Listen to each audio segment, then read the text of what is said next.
नमस्कार, आप देख रहे हैं इंडिया टीवी। आपके साथ मैं हूं मीनाक्षी जोशी। सुबह के 11 बजे का वक्त है। बुलेटिन में बात उन खबरों की जो दिन भर आज सुर्खियों में रहने वाली है। भारत के डिफेंस सेक्टर में प्राइवेट सेक्टर की भागीदारी को बड़ा बूस्ट मिला है। अब एयरबस के C-295 military transport aircraft Bharat में ही तैयार होंगे। प्रधानमंत्री मोदी ने वडोदरा में टाटा एयरक्राफ्ट कॉम्प्लेक्स का उद्घाटन कर दिया है। बात सियासी हलचल की करें तो महाराष्ट्र में आज नॉमिनेशन फाइल करने का दिन है। जी हां, नामांकन खत्म होने में अब करीब 28 घंटे ही बाकी हैं। लेकिन महायुति हो या महाविकास अघाड़ी, दोनों अभी तक सारी सीटें फाइनल नहीं कर पाए हैं। हालांकि अब से थोड़ी ही देर में सीएम एकनाथ शिंदे अपना नॉमिनेशन फाइल करेंगे। देश की राजधानी दिल्ली साफ हवा और साफ पानी के लिए क्यों तरस गई है, तस्वीरें होंगी आपके सामने। AQI 400 पार है और दिवाली से पहले दिल्ली स्मॉग की चादर में लिपटी हुई है। पानी ने भी दिल्ली वालों को रुला दिया है। वहीं दिल्ली से ही एक हैरान करने वाली तस्वीर भी आई, जहां बाइक में तेज आवाज में साइलेंसर फिट करने पर पुलिस वालों ने टोका तो बाप बेटे ने SHO को ही पीट डाला। खबरें बहुत सारी, लेकिन सबसे पहले बात उस तस्वीर की जो आई है दिल्ली से। दिल्ली के जामिया नगर इलाके में पुलिस वालों से ही मारपीट हो गई और इस मारपीट का भी एक नया वीडियो सामने आया है। जरा ये वीडियो आपके सामने रखती हूं। वीडियो में आरोपी आसिफ बुलेट पर सवार दिखाई देगा। देखें जरा इस तस्वीर को। आसिफ बुलेट पर सवार है, जिसे पुलिस वाले स्टंट रोकने की कोशिश कर रहे हैं। अभी तक सारी चीजें बातचीत तक ही सीमित थी। आसिफ पुलिस वालों से इस दौरान बहस कर रहा है। अब ये बहसबाजी क्यों, पहले आप जरा ऑडियो सुने और कितनी तेज इसकी साइलेंसर से आवाज आ रही थी वो देखिए।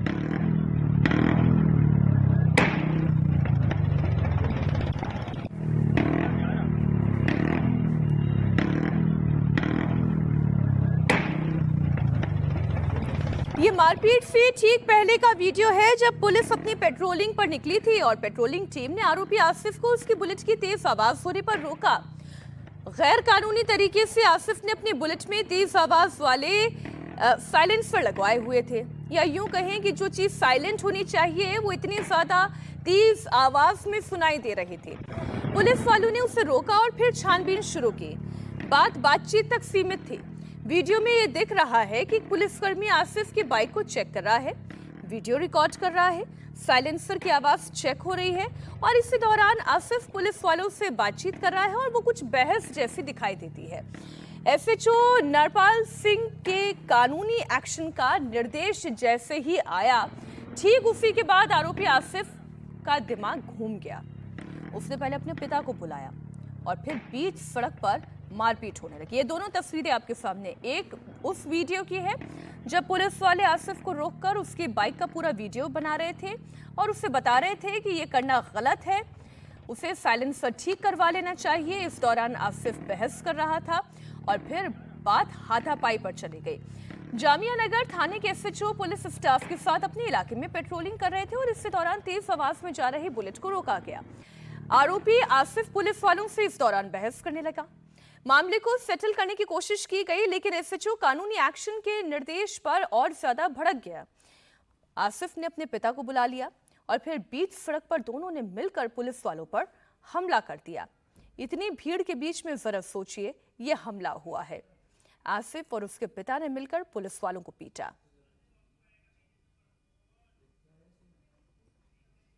दिल्ली के जामिया नगर इलाके में बाप बेटे ने इलाके के SHO पर ही हमला कर दिया।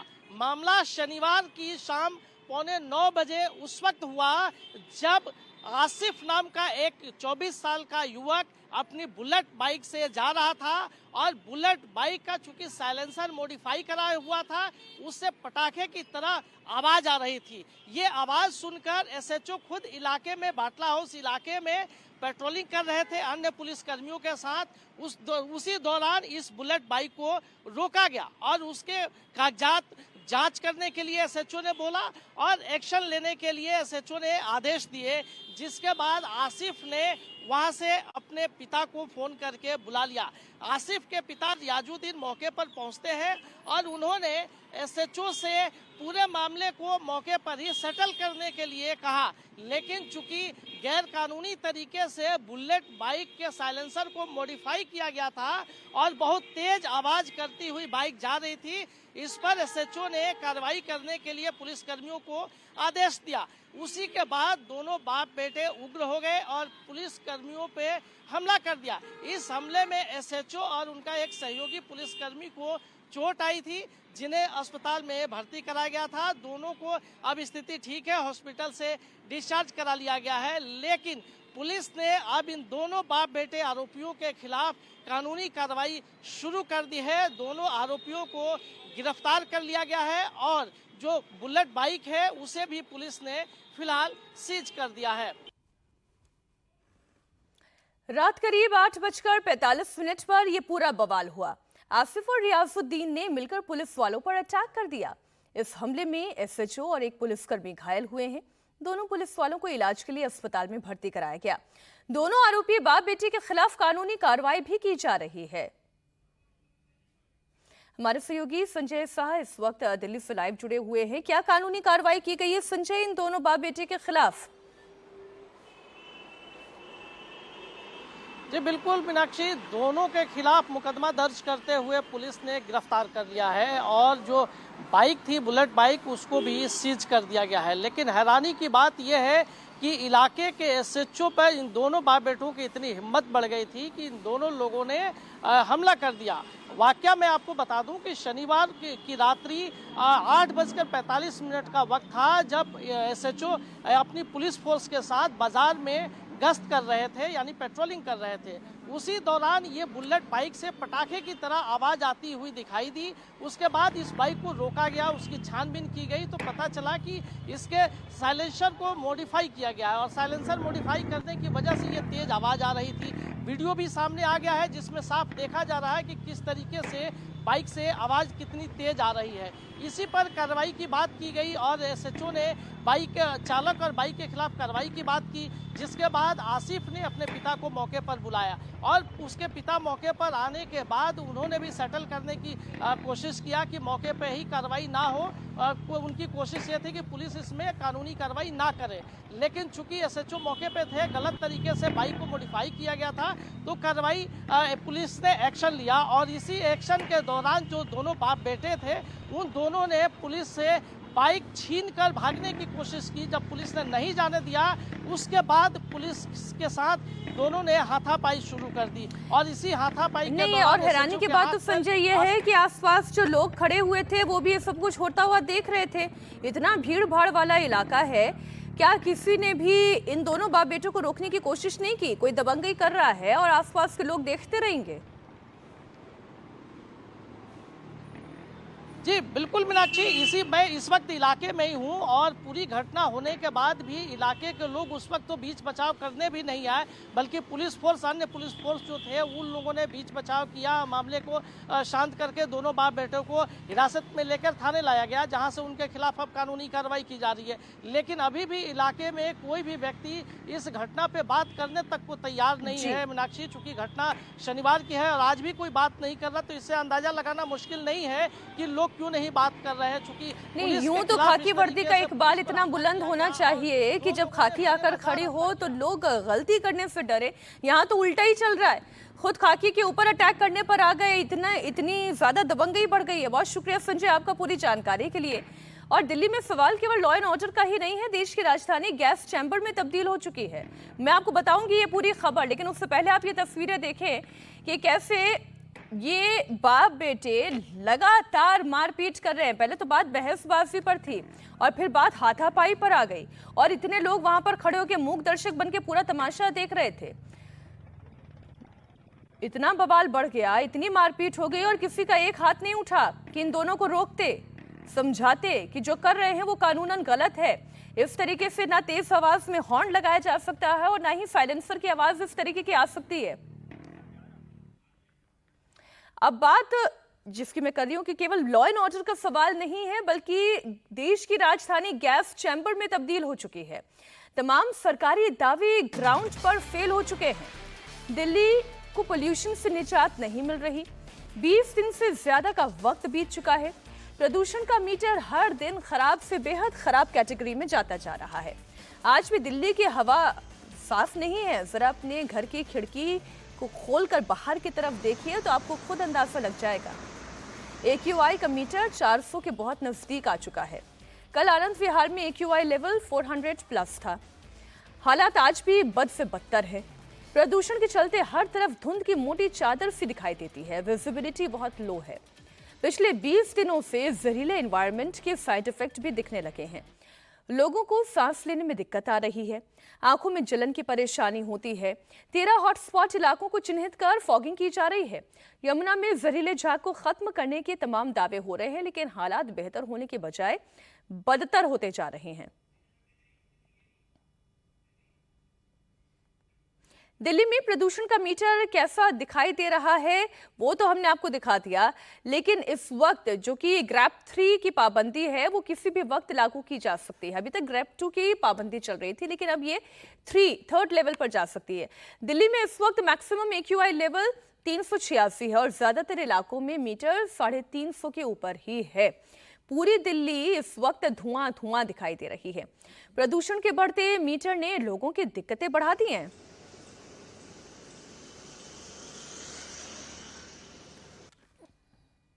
दिवाली से 3 दिन पहले राजधानी दिल्ली पूरी तरीके से गैस चैम्बर में तब्दील हो चुकी है।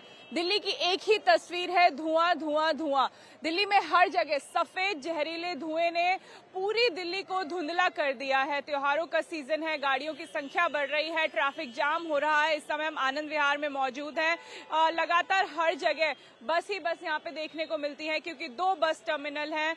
आसपास कंस्ट्रक्शन भी बेहद हो रहा है, इसलिए स्मोक गन्स लगाई गई हैं। बिल्डिंगों के ऊपर लगातार पानी का छिड़काव किया जा रहा है, लेकिन ये सब कोशिशें नाकाम साबित हो रही है, क्योंकि लगातार प्रदूषण बढ़ रहा है। लोगों को जो स्वास्थ्य संबंधी बीमारी है प्रदूषण से वो हो रही है, जिनको हार्ट में दिक्कत है, लंग्स में दिक्कत है, वो बढ़ रही है। जो अस्थमा के पेशेंट्स हैं वो इस समय घरों से बाहर ना निकले, डॉक्टर्स ये सलाह दे रहे हैं। लेकिन त्योहारों का सीजन है, जो बस स्टेशन है, रेलवे स्टेशन है, वहां पे अब भीड़ बढ़ रही है, जिस वजह से ये प्रदूषण और भी खतरनाक साबित हो रहा है। लोग शॉपिंग करने बाजारों में जा रहे हैं। दिल्ली के कई जो मुख्य बाजार है, चांदनी चौक का बाजार है, सदर बाजार है, वहां पे भी भीड़ बढ़ रही है। डॉक्टर्स का कहना है कि ऐसे में सुबह घरों से बाहर ना निकले, लेकिन जिनके पास कोई रास्ता नहीं है, जो रोज लगातार ऑफिस जाते हैं, वो इस प्रदूषण की मार को रोज झेल रहे हैं। दिल्ली की हवा प्रदूषित है तो उत्तर प्रदेश, हरियाणा के कई शहरों में सिचुएशन बहुत ही खराब है। धुंध की चादर में ताजमहल लिपटे होने की तस्वीरें सामने आ रही हैं। आगरा में स्मॉग की चादर बिछी है और इसी के चलते ताजमहल एरिया के चारों तरफ धुआं धुआं जैसा मंजर देखने को मिल रहा है। ऐसे में अब सबको लेकर समाजवादी पार्टी के मुखिया अखिलेश यादव ने बीजेपी सरकार पर अटैक किया। अखिलेश यादव ने सोशल मीडिया एक्स पर पोस्ट करते हुए तंज कसा। लंबे चौड़े पोस्ट में केंद्र से लेकर स्टेट की बीजेपी सरकार तक पर निशाना साधा और लिखा कि भाजपा सरकार को वैसे भी कुछ नहीं दिखाई देता, अब तो उन्हें धुंध का बहाना भी मिल जाएगा। इधर बीजेपी सांसद मनोज तिवारी ने अखिलेश यादव के आरोपों पर पलटवार किया। मनोज तिवारी ने दिल्ली में प्रदूषण के लिए आम आदमी पार्टी की सरकार को जिम्मेदार ठहराया। अखिलेश यादव ने ट्वीट किया है और कहा है, चिराग तले अंधेरा। केंद्र सरकार दिल्ली के जो राजधानी है देश की, उसी को साफ नहीं रख पा रही है। राजदूत यहाँ पे रहते हैं कई देशों के, क्या इंप्रेशन जा रहा है? अखिलेश यादव जी मुख्यमंत्री भी रह चुके हैं और इसके बाद भी ऐसी अज्ञानता कहां से आ जाती है इन लोगों को, ये हमारी समझ के परे है। स्टेट सब्जेक्ट होता है।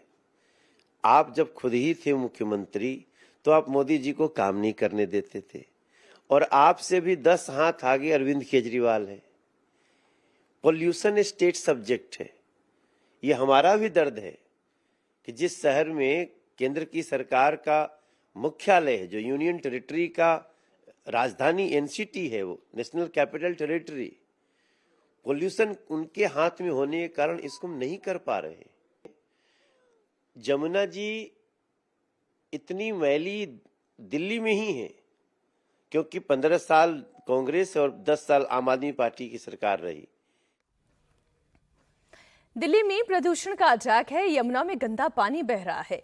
इस डबल मार के बीच दिल्ली वालों को पानी की समस्या से दो चार होना पड़ रहा है। दिल्ली के 4 वाटर ट्रीटमेंट प्लांट के हालात बहुत खराब हैं। 2 बंद हो चुके हैं। 2 में लिमिट से 30% कम ही पानी साफ हो पा रहा है। ऐसे में सेंट्रल और साउथ दिल्ली में हालात बद से बदतर है। 3 से 4 दिनों में लोगों को पानी नसीब हो रहा है और ये पूरा इलाका एनडीएमसी के ही तहत आता है। अब बताइए जिम्मेदारी किसकी? अब बात महाराष्ट्र चुनाव की।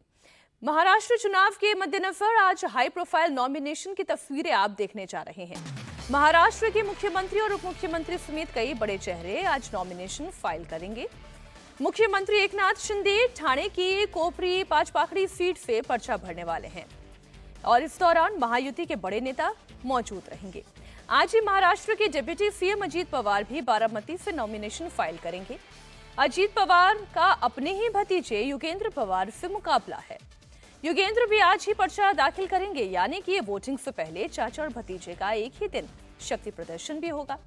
आज माहिम सीट से राज ठाकरे के बेटे अमित ठाकरे अब से थोड़ी देर में नॉमिनेशन फाइल करेंगे। अमित ठाकरे इस सीट पर एमएनएस के उम्मीदवार हैं और खबर यह है कि महायुति में इस सीट से शिवसेना के उम्मीदवार सदा सरवणकर अपनी दावेदारी वापस ले सकते हैं। इसे लेकर महायुति में अभी चर्चा चल रही है। समाजवादी पार्टी से अबू आसमी, जो कि खुद पार्टी के महाराष्ट्र अध्यक्ष भी हैं, वो आज मानखुर्द सीट से पर्चा भरेंगे। इस सीट से नवाब मलिक उन्हें चुनौती देने की तैयारी कर रहे हैं।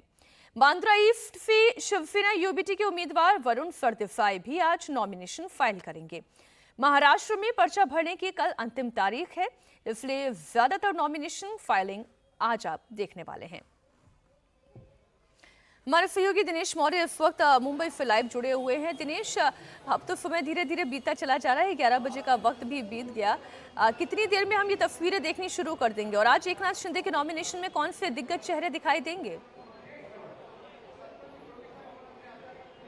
देखिए, अब से करीब 15 से 20 मिनट बाद उम्मीद की जा रही है कि एकनाथ शिंदे जिस जगह नॉमिनेशन भरना, जहां की शुरुआत होगी, दत्ता मंदिर एक जगह है, यहाँ पर वो आएंगे, यहाँ पर मंदिर में दर्शन करेंगे, संतों का आशीर्वाद लेंगे और उसके बाद उनकी भव्य रैली शुरू होगी। और इसमें नॉमिनेशन में देवेंद्र फडणवीस के आने का कंफर्मेशन जो है वो भारतीय जनता पार्टी की तरफ से दिया गया था। इसके अलावा एनसीपी के जो बड़े नेता, चूंकि आज अजीत पवार खुद बारामती में अपने नॉमिनेशन के लिए, ऐसे में उनके पार्टी के जो अन्य बड़े नेता है वो यहाँ ठाणे आने वाले हैं। इसके अलावा ज्यादा से ज्यादा भीड़ जुटाने का प्रयास यहाँ पर एकनाथ शिंदे की तरफ से हो रहा है।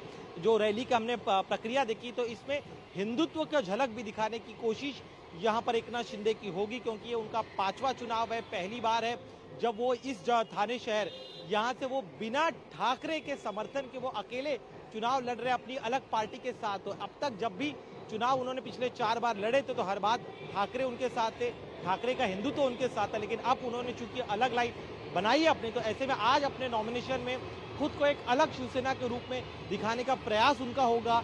ये ठाणे शहर की ये कोपरी सीट इसलिए भी इम्पोर्टेंट क्योंकि इसी जगह पर वो आज से करीब 30 साल पहले ऑटो चलाया करते थे, पार्षद बने, पार्षद के बाद वो 4 बार विधायक रहे। बिल्कुल दिनेश, ऐसी ये तस्वीरें सामने आती है, हम दोबारा आपका रुख करेंगे। फिलहाल पूरी जानकारी के लिए आपका बहुत शुक्रिया।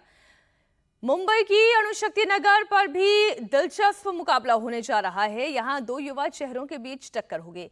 शिवसेना शिंदे गुट ने इस सीट पर नवाब मलिक की बेटी सना मलिक को उम्मीदवार बनाया है, तो शरद पवार की पार्टी ने कल इस सीट से फहाद अहमद को टिकट देने का ऐलान कर दिया। फहाद अहमद सोशल एक्टिविस्ट स्वरा भास्कर के पति हैं और पिछले लंबे समय से वो शरद पवार की पार्टी से जुड़े हुए हैं। तो यहाँ पर सना मलिक और फहाद अहमद के बीच मुकाबला होगा। सना मलिक और फहाद अहमद, ये टकराव जो है ये चुनाव हमें देखने को मिलेगा अणुशक्ति नगर में। एक और वहाँ नवाब मलिक की विरासत है, उन्होंने उस चुनाव क्षेत्र में काम किया। सना मलिक उनकी बेटी चुनाव क्षेत्र में। किस तरह से देखते हैं, फाइट काफी टफ है आपके लिए? साहब, ये लोकतंत्र है, राजशाही नहीं है। राजा का बेटा राजा नहीं बनता यहाँ पे, राजा की बेटी यहाँ पे रानी नहीं बनती। यहाँ पर जनता तय करती है। 15 सालों के अंदर, 10 सालों के अंदर आपने स्कूल नहीं दिया, आपने वहाँ कोई कॉलेज नहीं दिया, आपने स्किल सेंटर नहीं दिया, आपने हेल्थ की समस्याएं नहीं दी, आपने सड़कें नहीं बनाई, तो अब जनता तय करेगी। मैं तो सबसे इस बात को बोलता भी हूँ कि आप एक बार मौका मुझे दीजिए। जनता को मैं ये समझाता हूँ कि आप अपने लोकतंत्र के वोट के अधिकार से जागरूक होइए। जो व्यक्ति आपका काम नहीं कर रहा उसको हटा दीजिए, फहद को एक बार वोट दीजिए, फहद काम नहीं करेगा, फहद को भी हटा देना चाहिए, राजशाही नहीं चलेगी। बात वडोदरा में नरेंद्र मोदी के मेगा शो की, जहां दिवाली से ठीक पहले नरेंद्र मोदी ने आज इंडियन एयरफोर्स को बड़ी सौगात दी। प्रधानमंत्री मोदी ने C-295 एयरक्राफ्ट के प्लांट का उद्घाटन किया। इस दौरान प्रधानमंत्री के साथ स्पेन के राष्ट्रपति पेड्रो सांचेज भी मौजूद थे। उद्घाटन से पहले प्रधानमंत्री मोदी ने पेड्रो सांचेज के साथ वडोदरा में रोड शो किया। वडोदरा एयरपोर्ट से टाटा के प्लांट तक करीब 3.25 किलोमीटर के रोड शो में लोगों का भारी हुजूम देखने को मिला। प्रधानमंत्री मोदी को देखने के लिए वडोदरा में लोग काफी उत्साहित नजर आए। रोड शो के लिए सुबह से ही लोग सड़क के दोनों किनारे पोस्टर और बैनर लेकर खड़े थे।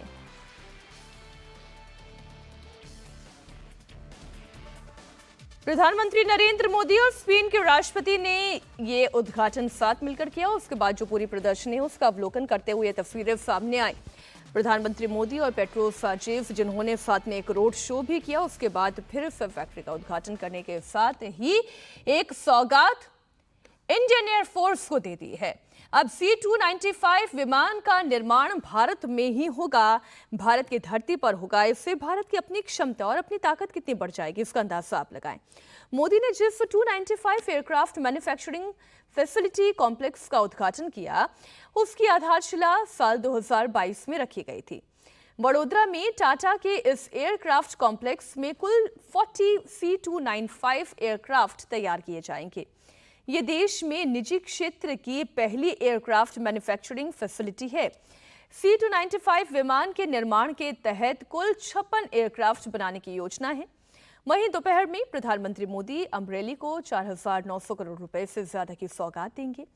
रेल, सड़क, जल विकास और पर्यटन से जुड़े हुए कई प्रोजेक्ट्स का उद्घाटन करने के साथ ही शिलान्यास करेंगे। दुधाला में भारत माता सरोवर का भी उद्घाटन किया जाएगा।